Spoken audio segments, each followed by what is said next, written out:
Hello student, मैं हूं AK Gupta. Best exam में आपका स्वागत है। आज हम बात करने वाले हैं खिलजी वंश। जैसा कि हमने पिछले क्लास में पढ़ा सल्तनत काल, आज से हमारा स्टार्ट हो रहा है खिलजी वंश। तो खिलजी वंश में हम जानेंगे खिलजी वंश के बारे में। खिलजी वंश में बेसिकली हम दो ही पढ़ेंगे, जलालुद्दीन फिरोज खिलजी और अलाउद्दीन खिलजी। अलाउद्दीन खिलजी जो है बहुत ही इंपॉर्टेंट है, बिकॉज अलाउद्दीन खिलजी परीक्षा के दृष्टिकोण से बहुत इंपॉर्टेंट हो जाता है, क्योंकि इससे अच्छे अच्छे क्वेश्चन बनते हैं और इसके द्वारा किए गए कार्य जो है वो बहुत ही महत्वपूर्ण हो जाते हैं। इसलिए दो हम पढ़ने वाले हैं, जलालुद्दीन खिलजी और अलाउद्दीन खिलजी के बारे में। जैसा कि आपने देख रखा है, खिलजी वंश का शासन काल जो है 1290 से 1320 ईस्वी तक चला था। तो खिलजी वंश के बारे में थोड़ा सा मैं बता देता हूं, ताकि आपका समझ जो है थोड़ा सा डेवलप हो जाए और इसको आप अच्छे तरीके से समझ सके। तो खिलजी वंश जो है मध्यकालीन भारत का एक राजवंश था। इसने दिल्ली की सत्ता पर 1290 ईस्वी से लेकर 1320 ईस्वी तक राज किया। ठीक है। उसके बाद आए जलालुद्दीन खिलजी, जिन्होंने खिलजी वंश की स्थापना की। जलालुद्दीन खिलजी जो है ऐसा शासक थे जिनकी 70 वर्ष की उम्र में जाकर इन्होंने सुल्तान पद को धारण किया और अपने गद्दी पर बैठा। तो जलालुद्दीन खिलजी के बारे में, इनका राजाभिषेक जो है जलालुद्दीन खिलजी का राजाभिषेक किलोखरी के महल में हुआ था। खिलजी वंश के ये जो थे प्रथम शासक थे, जिनका विचार जो है इन्होंने अब एक बार कहा था अपने राज दरबार में, और इनका जो विचार था वो बहुत ही स्पष्ट था।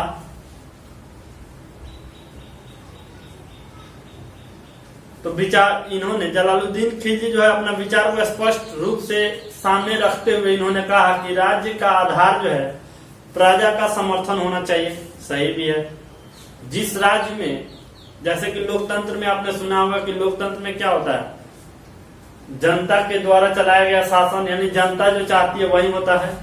लेकिन बेसिकली अभी नहीं हो रहा है, क्योंकि आप सब जानते हैं कि अभी का जो शासन व्यवस्था है किस हिसाब से चल रहा है। हर चीज का निजीकरण, सिर्फ दिखावा करना बढ़ा चढ़ा कर, बस यही है। तो आइए इस चीज को छोड़ते हैं। अभी फिलहाल हम अपने टॉपिक पे फोकस करते हैं। तो जलालुद्दीन खिलजी का जो मत था, इनका मत था कि राज्य में जो लोग रह रहे हैं, यानी प्रजा का समर्थन होना बहुत ही महत्वपूर्ण है एक शासन व्यवस्था को चलाने के लिए। और वही धर्म का पालन होना चाहिए, या वही धर्म का मुख्य रूप से प्रचार प्रसार होना चाहिए जो वहां की जनता है।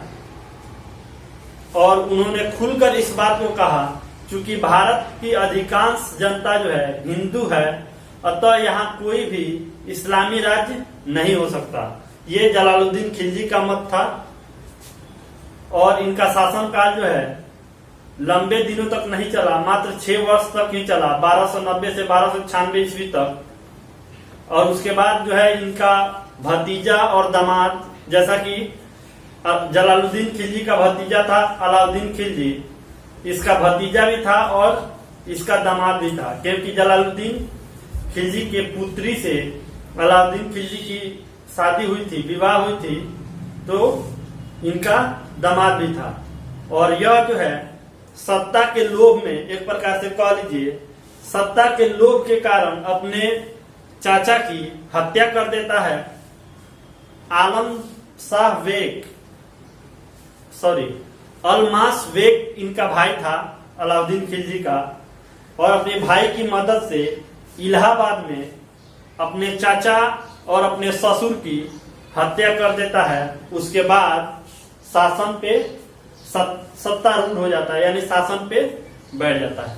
तो आइए सबसे पहले हम देख लेते हैं खिलजी वंश, जलालुद्दीन खिलजी से जो कुछ क्वेश्चन बन सकते हैं उसको, इसमें कुछ खास नहीं है, लेकिन अलाउद्दीन खिलजी बहुत ही इंपॉर्टेंट हो जाता है, उसमें मैं VVI लगा दूंगा आपको। देखिए, इन्होंने 1290 में खिलजी वंश की स्थापना की। किसने? जलालुद्दीन फिरोज खिलजी ने। इनका राज्याभिषेक 70 वर्ष की उम्र में किलोखरी के महल में हुआ था। थोड़ा सा ध्यान रखिएगा, पूछता है कि कौन से ऐसे शासक थे जिनकी सबसे, या बोल दें 70 वर्ष की उम्र में उन्होंने राज्यभार को संभाला था। तो जलालुद्दीन फिरोज खिलजी किस महल में हुआ था? किलोखरी महल में। ये पूछता है, थोड़ा सा इसको ध्यान में रखिएगा। जलालुद्दीन की हत्या इसकी भतीजा और दामाद अलाउद्दीन ने अपने भाई अलमास बेग की सहायता से इलाहाबाद में 1296 ईस्वी में करवाया था। और 1296 ईस्वी के बाद से अलाउद्दीन खिलजी आ जाता है, जो 1296 से 1316 ईस्वी तक शासन किया। ठीक है, नेक्स्ट देखने वाले हम लोग हैं अलाउद्दीन खिलजी। जैसा कि हमने अभी देखा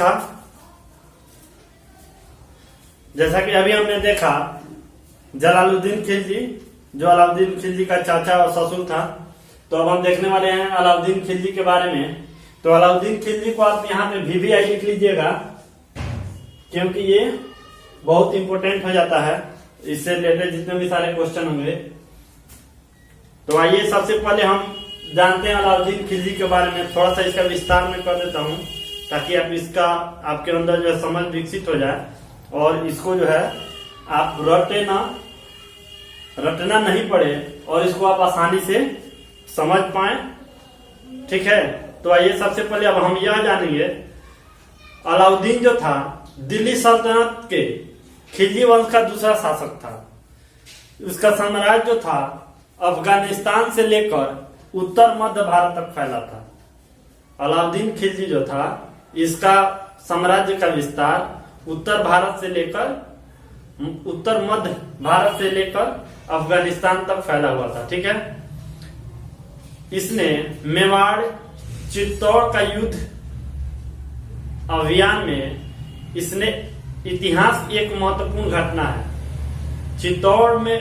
मेवाड़ चित्तौड़ का युद्ध अभियान जो था, इतिहास की दृष्टि से एक महत्वपूर्ण घटना है।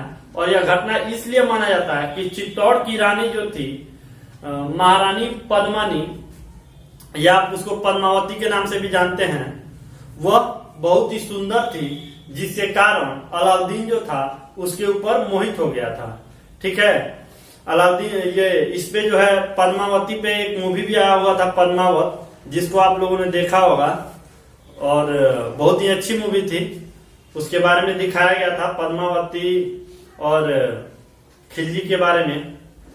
अलाउद्दीन के दरबार में जो था अच्छे सलाहकार भी थे, जैसा कि अमीर खुसरो तथा अमीर हसन निजामी जो था, इन्हीं के दरबार में था। और इसके जैसे उच्च कोटि के विद्वान जो थे, खिलजी साम्राज्य में संरक्षण प्राप्त कर रहे थे। ठीक है, उसके द्वारा, यानी अलाउद्दीन के द्वारा बनाया गया अलाई दरवाजा था, इसके जो कि प्रारंभिक तुर्की कला का श्रेष्ठ नमूना था। अलाई दरवाजा जो था प्रारंभिक तुर्की कला का एक श्रेष्ठ चित्रकला या वास्तुकला समझ लीजिए का एक नमूना था, जो बहुत ही भव्य था। इसके द्वारा सीरी का किला बनवाया गया, 1000 खंभा का एक महल का निर्माण करवाया गया, जो अपने आप में अद्वितीय स्थान रखता है। ठीक है, अलाउद्दीन जो था ये बहुत ही क्रूरी नेता था, नेता तो नहीं कहेंगे, बहुत ही क्रूर किस्म का एक शासक था। इसके बारे में आप जानेंगे, अलाउद्दीन जो था हिंदुओं के प्रति बहुत ही निर्दयी था, बहुत ही कठोर निर्णय लेता था, उनको डराता धमकाता था। अलाउद्दीन जो था प्रत्येक संभव प्रकार से उन्हें हिंदुओं को पीड़ित करने में कठोर नीतियों का प्रयोग करता था और उनको कड़ी से कड़ी सजा देता था। यानी वह एक तरफ से कोई अवसर ढूंढता था जिससे कि हिंदुओं को सताया जाए और उनको परेशान किया जाए। एक समय में आप देखेंगे ये जो अलाउद्दीन खिलजी का ऐसा नीति बनाया गया जिसके कारण हिंदुओं को गरीब कर दिया गया, यानी एक तरह से कुचल दिया गया। इनको कुचल करके कमजोर बना दिया गया ताकि ये लोग जो है विद्रोह न कर सकें। किसी कारण अलाउद्दीन के खिलाफ ये लोग विद्रोह न कर सके। अलाउद्दीन खिलजी के समय में दिल्ली के निकट मंगोल जो लोग आए थे, वो लोग जो मंगोल आए थे वो इस्लाम में अपने आप को कन्वर्ट कर लिया। मंगोल जो थे अपने आप को इस्लाम में इन्होंने कन्वर्ट कर लिया। और ये अलाउद्दीन खिलजी जो था, अलाउद्दीन खिलजी जो था, इसने वहां बसे हुए तमाम, एक तरह से कह लीजिए, मंगोलों को निर्दयता के साथ उनका घाट उतरवा दिया। कहने का तात्पर्य यह है कि उनके मौत का घाट उतरवा दिया, मरवा दिया बहुत ही बुरे तरीका से। उनका इसका रीजन यह था कि मंगोलों ने इसके खिलाफ एक बार विद्रोह किया था। तो आप इस बात को समझ पा रहे हैं कि अलाउद्दीन खिलजी जो था कितना क्रूरी था, कितना अत्याचारी था। जितना भी आप खराब से खराब सेंटेंस यूज कर लीजिए इसके लिए, यह एक ऐसा शासक था, इसको यह लगा कि इसके खिलाफ कोई विद्रोह न कर दे। हालांकि इसके खिलाफ 4 विद्रोह भी हुए, जिसको देखते हुए इसने उस तमाम चीजों पे प्रतिबंध लगा दिया जो विद्रोह का कारण बनते थे, जैसे शराब पीना, नशा करना, शादी विवाह, इन सब पे इसने रोक लगवा दिया। और रोक लगवाने का रीजन यह था, इसको लगता था कि यदि शराब कोई पीता है तो शराब कितना, अकेले तो कोई शराब, बहुत ही रेयर केस में आपने देखा होगा कि अकेला इंसान कोई शराब पीता है, तो शराब पीने के लिए 10 लोग इकट्ठे होंगे और उनके बीच सहमति न बन जाए, जिसके कारण इसने शराब पे प्रतिबंध लगा दिया, ताकि यदि लोग शराब पिएंगे और इसके बारे में कोई डिस्कस होगा तो लोग जो है इस पे विद्रोह कर देंगे। एक तरह से इसका सोच यही था कि लोग संगठित ना हो। इसी कारण जो है इसने सारे मादक पदार्थों पे रोक लगवा दिया। यह जो है एक समय तो ऐसा आया कि इसने शादी विवाह, प्रतिभोज, किसी तरह का कोई फंक्शन, सब पे रोक लगा दिया। और यदि आपको कोई फंक्शन करना भी है तो उसका लिमिट था कि 10 से ज्यादा लोग वहां इकट्ठे नहीं होंगे, बाहरी लोग नहीं आएंगे, आपके घर वाले ही रहेंगे। और इसकी अनुमति, यानी सुल्तान की अनुमति लेकर ही आप कोई भी फंक्शन कर सकते थे। फंक्शन करना तो अलाउ नहीं था। और यदि आप करते हैं, ठीक है, आप ऐसे ही समझिए ना, कोरोना जैसे है ठीक उसी प्रकार, जैसे कि दिखावा तो है कि आप इतना लोगों को इकट्ठा नहीं होना। इकट्ठा होते हैं कौन? नेता लोग। इकट्ठा कौन होता है? बड़े बड़े लोग, क्योंकि उनके लिए ये सब मान्य नहीं है। ठीक है, हालांकि उसका कोई ताल्लुक नहीं है, मैंने बस ऐसे ही रख दिया ना। लेकिन इसको डर था कि कहीं इसके खिलाफ लोग संगठित होकर और इसके खिलाफ विद्रोह न कर दे, जिसके कारण इसने तमाम तरह के कदम उठाए। तो आइए देख लेते हैं अलाउद्दीन खिलजी। अलाउद्दीन खिलजी जो है, इसका शासन व्यवस्था 1296 से 1316 ईस्वी तक चला था। इसने जो है इस्लाम सिद्धांतों के अनुसार अपना शासन व्यवस्था को नहीं चलाया था। यानी इसका मानना यह था, यह अपना सिर्फ करता था। ठीक है, ये किसी के बताए हुए रास्ते को फॉलो नहीं करता था। इसको जो अच्छा लगता था वही करता था। और इसने इस्लाम को भी नकार दिया, यानी इस्लाम सिद्धांतों के अनुसार यह अपना शासन नहीं चलाया, यह स्वयं अपने अनुसार ही शासन चलाया। खलीफा से एक सुल्तान पद की स्वीकृति भी नहीं लिया इसने। बोला कि नहीं, मैं खलीफा वलीफा कुछ नहीं जानता, मैं इसकी कोई उपाधि इनसे मैं मानता ही नहीं, इसको मैं क्यों उपाधि दूं इनसे। और ये जो है खलीफा से भी उपाधि नहीं लिया सुल्तान का, और अपने आप जो है सुल्तान घोषित कर दिया, राजा बन गया। ठीक है, तो इस चीज को भी याद रखिएगा, सुल्तान पद की स्वीकृति इसने नहीं ली। ठीक है, इसके खिलाफ जो है सो 4 विद्रोह हुए। सुल्तान ये अलाउद्दीन के खिलाफ 4 विद्रोह हुए, जिसके कारण इसने अध्यादेश जारी किया। जैसा कि मैंने आपको बताया कि इसने तमाम चीजों पे रोक लगा दी, तो कुछ मैंने यहाँ पे लिख रखा है। जैसे कि इसने कुछ अध्यादेश जारी किया, जैसे कि दान, उपहार तथा पेंशन में दी गई भूमि कहने का सेंस में, उसके सेंस में कि दी गई भूमि, लेकिन जो लिया है उसके लिए तो ली गई भूमि, दी गई भूमि, इसमें थोड़ा सा डिफरेंस आप समझ लीजिएगा। ली गई भूमि जैसे कि मैंने उससे भूमि लिया और उसने मुझे भूमि दिया। ठीक है, तो ली गई भूमि वापस लेकर खालसा भूमि में बदल दिया। और खालसा भूमि क्या है? खालसा भूमि एक ऐसी भूमि है जो तमाम, जैसे कि गवर्नमेंट का कैसा होता है कि ये गवर्नमेंट का प्रॉपर्टी है, ठीक वैसे ही इसने क्या किया, सरकारी भूमि में कन्वर्ट कर दिया उसको, और उस पे राजा का आधिपत्य हो गया। ठीक है, जैसे कि सरकारी भूमि राजा के नियंत्रण हो, उसको उसने खालसा भूमि कहा, अपने अंदर लेकर स्वयं पे अपना अधिकार जमा लिया, तो वो हो गई खालसा भूमि में कन्वर्ट कर दिया। तो ये क्वेश्चन पूछा जाता है, थोड़ा सा आप इसको ध्यान रखिएगा। खालसा भूमि आपसे पूछा जाएगा कि किसने वो किया। फिर से ये क्या किया, अच्छे गुप्तचर विभाग की स्थापना की। अच्छे गुप्तचर क्या होते हैं भाई? अच्छे गुप्तचर कहने का सेंस यह है कि वो घूम के इस चीज का पता लगाता था कि कोई इसके खिलाफ विद्रोह की रणनीति तो नहीं कर रहा है, कोई इसके खिलाफ चाल तो नहीं चल रहा है, इसीलिए इसने अच्छे गुप्तचर विभाग की स्थापना की। अच्छा, एक बात और बता दूं, इसके जो अपने सगे संबंधी थे अलाउद्दीन खिलजी के, वो लोग भी इससे नाराज रहते थे, वो लोग भी इस पे भरोसा नहीं करते थे, यानी इससे संतुष्ट नहीं थे, वो लोग भी इससे नाराज रहते थे, जिसके कारण वो तमाम इन नीतियों को डेवलप किया या लागू किया।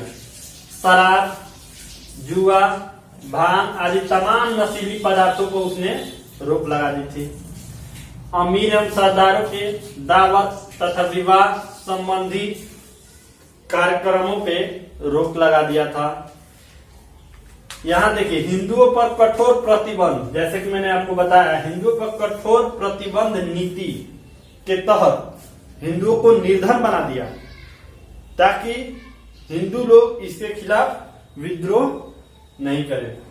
तो आइए कुछ और इससे रिलेटेड जान लेते हैं जो अच्छी चीजें हैं। जैसे राजस्व विभाग, इसने पहला ये सुल्तान था जिसने जो है तो राजस्व विभाग बनाया।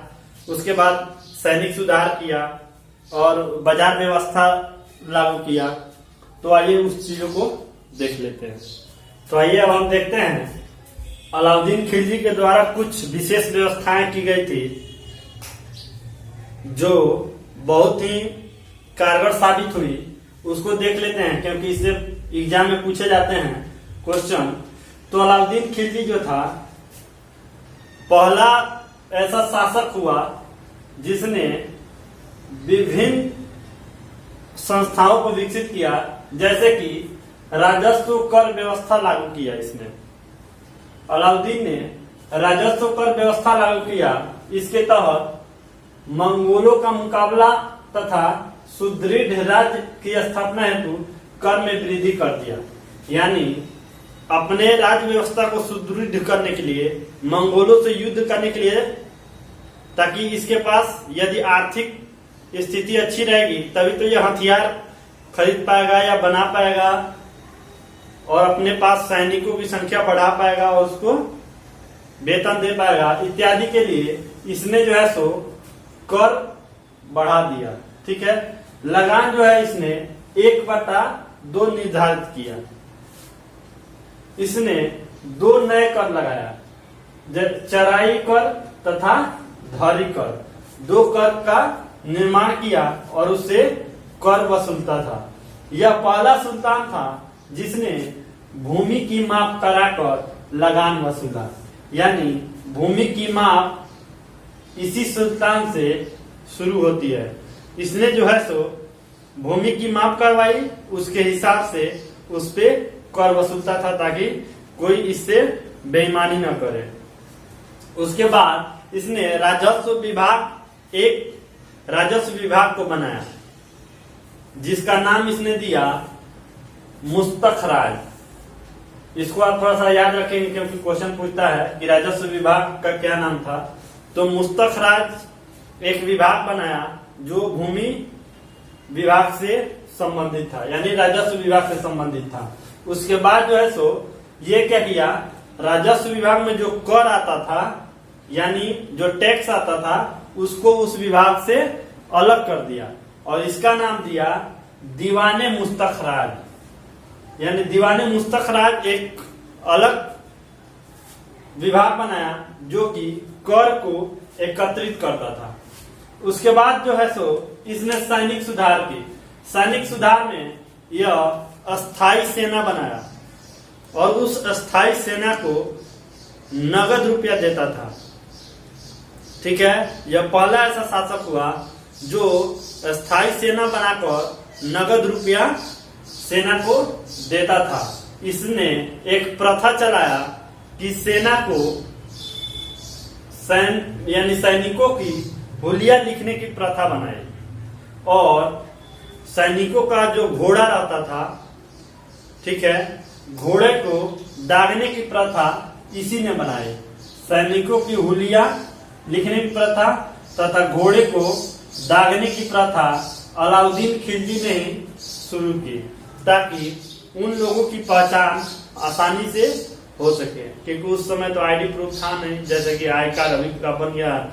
कैसे सेना लोग का बैच होता है, बता दे लगा लो कि आप किस रेजिमेंट से हैं, कहाँ के हैं, वो सब गवर्नमेंट के पास एक बायोडाटा तैयार होता है और गवर्नमेंट उसको पता लगा देती है। ठीक है, ठीक उसी प्रकार अलाउद्दीन खिलजी ने भी उस समय उस टाइप का व्यवस्था नहीं था, जिसके कारण इसने हुलिया लिखने की प्रथा बनाई और घोड़े को दागने की प्रथा बनाई ताकि कोई बाहरी घोड़ा इसमें लेकर न घुस जाए और आकर वेतन न मांगने लगे, यानी पैसे न मांगने लगे। इसलिए इस व्यवस्था का निर्माण किया गया था। उसके बाद जो है सो इसने बाजार व्यवस्था बनाया। बाजार व्यवस्था में मूल्य नियंत्रण प्रणाली को दृढ़ता से लागू किया, यानी जो नियम बनाए जाते थे उसको दृढ़ता से पालन करवाया। यहाँ बिहार के नीतीश कुमार के जैसा नहीं कि पेपर में मुहर मरवा दिए कि शराब बंद है, अपना वाहवाही लुटवा दिए। और आज बताइए बिहार के कौन ऐसा कोना नहीं है जहाँ की दारू नहीं मिलता है? कोई कोना? सब जानते हैं, फिर भी एक तरह से दिखाए हुए हैं कि हमने शराबबंदी बंद करवा दिया, लोगों को बेवकूफ बना रहे हैं, क्योंकि इसके सिवा तो उनके पास कोई और चारा है नहीं। डेवलपमेंट कितना किए हैं वो आप भी जानते हैं। बेरोजगारी जो है अभी चरम सीमा पर है और इन लोगों को जो है सो अपना देखिए, अभी कोरोना सबको मना कर रहे हैं एग्जाम में कि आप एग्जाम नहीं दे सकते हैं। दरोगा मेंस का एग्जाम जो है इसका डेट बढ़वा दिया इन लोगों ने, लेकिन चुनाव होगा, क्योंकि चुनाव में लोग तो ज्यादा इकट्ठा होगा नहीं। एग्जाम में जैसे कि बहुत ज्यादा बच्चा सब इकट्ठा हो जाएगा। चुनाव इन लोग एकदम टाइम पे चाहिए, क्यों? क्योंकि अपना पेटना है, अपनी कुर्सी की सवाल है, इसलिए चुनाव में कोई डिले नहीं होना चाहिए। बच्चों के भविष्य से खेल सकते हैं ये लोग कहता है कि आतंकवादी है, क्या है? मुझे तो लगता है सबसे बड़ा आतंकवादी ये नेता सब है। ये तो अपने कुर्सी पे बैठ के सत्ता का भोग करता है, अब बाकी लोग जो मेहनत करते हैं वो लोग तो गए, उनका सत्यानाश हो गया। बताइए, स्टूडेंट जो है इतना मेहनत करके, जिसकी उम्र 27 साल जैसे किसी किसी में लेता है 27 साल कोई पोस्ट, मान लीजिए उसका 6 महीना बचा हुआ होगा, 6 महीना कोरोना लेके गया, उसका एग्जाम हुआ नहीं, आगे क्या करेगा? उसका तो गया। खैर इसको छोड़िए, बहुत ही दुख है मुझे इस बात का कि हम लोग पूरे अंधे हो चुके हैं। हम लोग इस बात पे वोट नहीं देते हैं कि हमारे यहाँ कौन चुन के आने वाला है। हम ये नहीं देखते हैं कि मेरे यहाँ का नेता जो है वो किस टाइप का नेता है, वो विकास करेगा या भाड़ में जाए। नहीं, हम लोग ये नहीं देखते हैं। हम लोग का सिर्फ एक ही मंशा होता है, कौन है? बीजेपी, मोदी जी।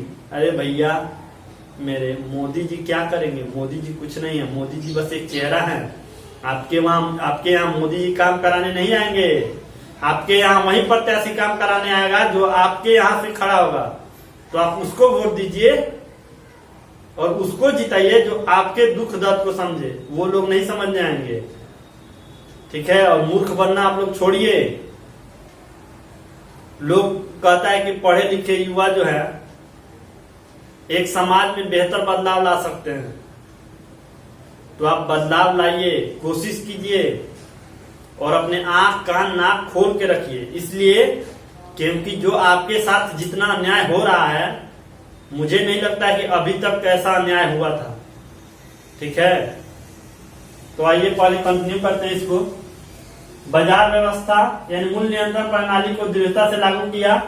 माप तौल, ये जो था इसका कानून तो कड़ा था ही, ये बहुत अपने आप में एक क्या बोलते हैं उसको, जिद्दी टाइप का था। इसके द्वारा जो कानून बनाया जाता था उसको सख्ती से लागू करवाया जाता था। और इसमें जो है माप तौल में बेईमानी पर पूरी तरह से रोक लगा दी थी, ठीक है। खाद्यान्न बाजार, निर्मित वस्तु बाजार, दैनिक वस्तु बाजार तथा पशु गुलाम बाजार का इसने निर्माण करवाया। तो हमने अलाउद्दीन खिलजी से रिलेटेड सारे फैक्ट्स को देख चुके हैं जो एग्जाम पॉइंट ऑफ व्यू से। वैसे तो मैं टू द पॉइंट पढ़ाता हूं ताकि यही चीज एग्जाम में पूछा जाएगा, उसी चीज को मैं बताता हूं, ठीक है। तो अलाउद्दीन खिलजी को हम यही समाप्त कर रहे हैं। और एक बात मैं आपको और बता दूं मैं एक दो दिन पहले एक डिबेट देखा जिसमें मैं क्या बताऊं, आप बताने में भी शर्मिंदगी आ रही है मुझे, क्योंकि ऐसे ऐसे लोग हैं। मैंने एक बीजेपी का कोई प्रवक्ता था, उनको सुना। वो लोग क्या टीवी एडिटर जो न्यूज वाले हैं एंकर पूछ रहे हैं कि आप बताइए 15 साल में बिहार में क्या हुआ है, एनडीए का सरकार जो है क्या की है बिहार में। कोई कंपनी का निर्माण हुआ, कोई यूनिवर्सिटी बना, क्या विकास हुआ है। तो वो सिर्फ ये नहीं बता रहा है कि कंपनी जब आई ही नहीं, बैठी ही नहीं, कंपनी का निर्माण ही नहीं हुआ, तो वो बताएगा कि खाक वो सिर्फ बजट पे लेके जा रहा है कि शिक्षा व्यवस्था में इतना बजट हुआ। अबे क्या बताऊं, मैं एक टीचर गलत लैंग्वेज का इस्तेमाल नहीं कर सकता, इसलिए मैं बता रहा हूं। वो बताइए, आपसे पूछा जा रहा है कि बताइए आम कैसा होता है, तो आप ये बताइए कि नहीं, आम का बजट इतना है, आम जो है इस साल इतना फरा है। क्या बेतु के सवाल है भाई, तुमसे ये पूछा जा रहा है कि बताओ बिहार में आपने क्या डेवलपमेंट किया है, तो आप ये बता रहे हैं शिक्षा में इतना विस्तार हुआ है, शिक्षा में इतना खर्च किया जा रहा है। ये उसने कोई विकास तो किया नहीं है। बिहार में बेरोजगारी इतना बढ़ चुकी है, चरम सीमा पे निजीकरण हो रहा है, वो आप देख ही रहे हैं। जो है बहुत गंदी चीज है।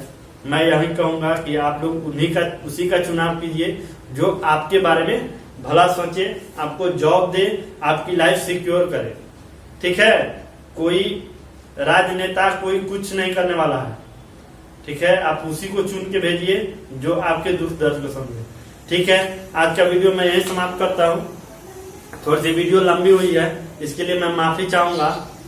रीजन ये था कि थोड़ी सी ये जो है अलाउद्दीन खिलजी के बारे में थोड़ा सा डिटेल में मैंने बताने की कोशिश किया ताकि आप बेहतर कर सके। और थोड़ी सी नेता लोगों के बारे में भी ऑब्वियसली हमने बताना था, क्योंकि आप तो भली बातें जानते हैं कि युवा ही हैं जो देश को आगे बढ़ा सकते हैं और कुछ अच्छा कर सकते हैं, ठीक है। क्योंकि युवा का सोच बदलेगा तभी आम लोगों का भी सोच बदलेगा। चलिए धन्यवाद, आज के लिए इतना है। जय हिंद।